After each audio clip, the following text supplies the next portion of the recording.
Praise the Lord.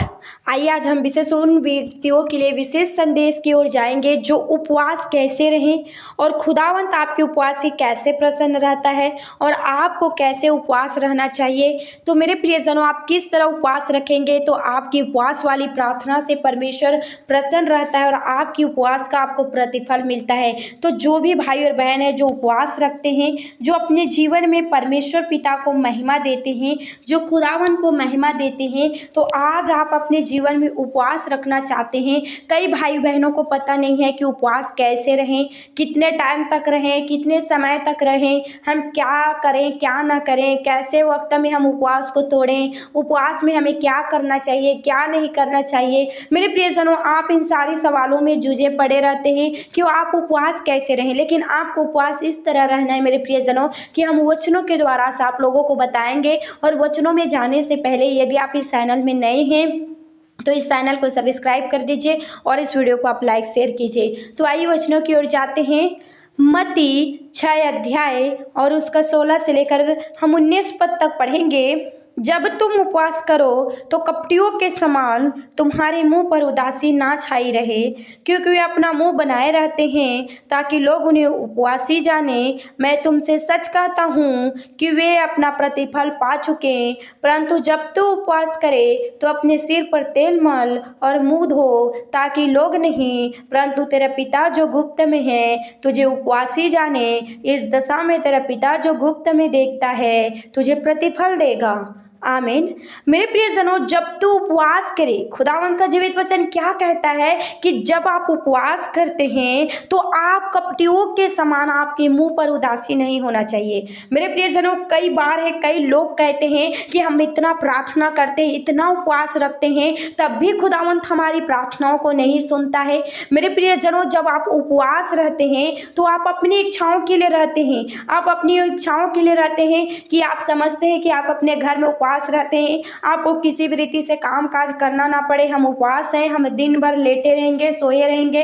कई बार कई भाई बहन हैं जो अपने आप को बताते हैं कि हम उपवास हैं, हम तो खाना भी नहीं खाएंगे, हम क्यों काम करें, क्यों कैसे करें, क्या करें। हम ऐसे सिचुएशन में आप फंसे रहते हैं और आप जो कपटी के समान उपवास रखते हैं, तो इसके अनुसार आपको उपवास नहीं रखना है। मेरे प्रियजनों, आपके मुंह पर उदासी नहीं छाए रहना है, आपका मुंह बना हुआ नहीं रहना चाहिए, क्योंकि जो उपवासी लोग जानते हैं, मेरे प्रियजनों, जो लोग आपको जाने कि आप उपवास हैं, ऐसे उपवास आपको नहीं रहना है। वचन कहता है, मैं तुमसे सच कहता हूँ कि वे अपना प्रतिफल पा चुके हैं। मेरे प्रियजनों, जो लोगों को दिखाने के लिए अपने आप को उपवास समझने के लिए जो लोगों को बताते हैं, वे अपना प्रतिफल पा चुके हैं। मेरे प्रियजनों, कि हम उपवास हैं, हम प्रभु का उपवास रखे हुए, यीशु का उपवास रखे हुए, इस विषय के लिए हैं, हम ऐसे कर रहे हैं वैसे कर रहे हैं, हम रात में प्रार्थना करेंगे, खाना खा लेंगे, सो जाएंगे, हमारा उपवास परमेश्वर सुन लेगा। मेरे प्रियजनों, वो ऐसा प्रतिफल पा चुके हैं,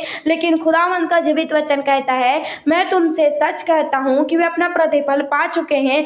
परंतु जब तू उपवास करे, मेरे प्रियजनों, जब आप उपवास करें तो अपने सिर पर आपको तेल मलना है, मुंह को धोना है।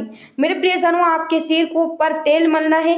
कई बार है लोग, मेरे प्रियजनों, अपने मुंह को बनाए रखते हैं ऐसी सिचुएशन में कि हम उपवास है कह के, लेकिन खुदावंत का वचन कहता है कि तू अपने सिर पर तेल मल और अपने मुंह को धो। लोग नहीं परंतु पिता को पता होना चाहिए मेरे प्रियजनों कि आप उपवास हैं या नहीं है, आपको परमेश्वर पिता को पता चलना चाहिए। मेरे प्रियजनों, आप उपवास हैं, आप बोल दे रहे हैं उपवास है, लेकिन आप अपने व्यर्थ कामों में वही डूबे हुए हैं, वही दिनचर्या में लगे हुए हैं। आप अपनी जॉब में जा रहे हैं, ऑफिस में जा रहे हैं, नौकरी में जा रहे हैं, अपनी मजदूरी में जा रहे हैं, अपनी कमाइयों में जा रहे हैं। लेकिन मेरे प्रियजनों, कई ऐसे सिचुएशन में जो बहुत ही, जिनको पैसे भी कमाना जरूरी है, लेकिन वे जा रहे हैं, लेकिन वही दिनचर्या के अनुसार आते हैं थक कर, और थका हुआ समय प्रभु को देते हैं और उपवास को तोड़कर खा लेते हैं।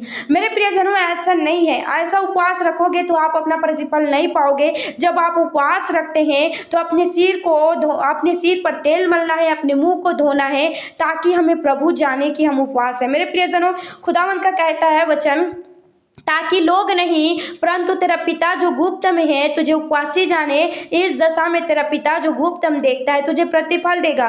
परमेश्वर जाने कि आप उपवास हैं। मेरे प्रियजनों, आप उपवास हैं, खुदावन जाने परमेश्वर उसी उपवास से प्रसन्न होता है मेरे प्रियजनों, क्योंकि आप मनुष्यों को दिखाने के लिए उपवास न रहे। जब भी आप उपवास रहते हैं तो आपका फोकस प्रार्थना होना चाहिए, आपका फोकस वचन होना चाहिए, आराधना होना चाहिए। आपको अधिक से अधिक समय, जिस दिन आप उपवास रह रहे हैं उस दिन आपको अधिक से अधिक प्रभु में समय बिताना होगा, उनके वचनों को पढ़ना होगा, उनकी आज्ञाओं को आपको मनन करना होगा, चलना होगा, परमेश्वर से आपको प्रार्थना करना होगा। जिस सब्जेक्ट के लिए आप उपवास हैं उनके लिए आपको कंटिन्यू प्रार्थना करना होगा। जब आपको अवकाश मिले तब आप परमेश्वर की महिमा करने के लिए तैयार होंगे, क्योंकि मेरे प्रियजनों, जब उपवास रख रहे हैं और आप ऐसे ऐसे कामों में, व्यर्थ चीज़ों में लग रहे हैं, कपटियों के समान उपवास रहेंगे, तो आप जैसे डाइट करते हैं, जो खाना खाते हैं, जो अपने सप्ताह में एक बार जो डाइट के लिए उपवास रखते हैं, वैसे उपवास आपको नहीं रखना है। यदि आपको उपवास रखना है तो प्रभु के लिए रखना है, प्रभु की महिमा के लिए रखना है। और जिस सब्जेक्ट के लिए आप उपवास रखते हैं उसके लिए आपको प्रार्थना करना है, वचन पढ़ना है, उनकी आज्ञाओं के अनुसार चलना है, संगति रखना है।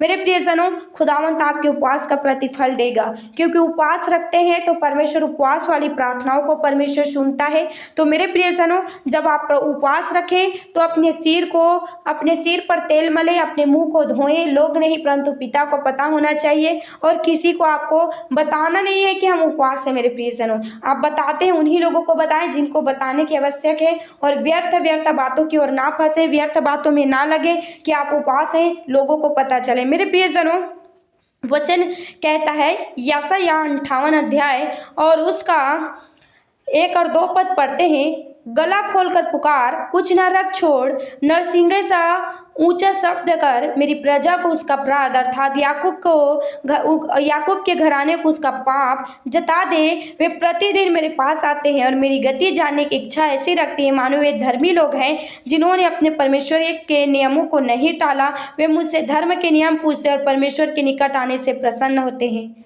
आमीन। मेरे प्रियजनों, बहुत से ऐसे लोग हैं जो सप्ताह भर ना तो प्रार्थना करते हैं, ना विनती करते हैं, ना तो दुआ करते हैं। जब उनको पता चलता है कि संडे के दिन चर्च जाना है, संडे के दिन उपवास रख लेते हैं, वहाँ पर प्रार्थना भी अटेंड हो जाएगा, वचन भी अटेंड हो जाएगा, आराधना भी वचन अटेंड हो जाएगा, और छुटकारा भी अटेंड हो जाएगा, और हमारा उपवास का प्रतिफल भी मिल जाएगा। लेकिन इस 6 दिनों में जो परमेश्वर की महिमा नहीं कर पाते हैं।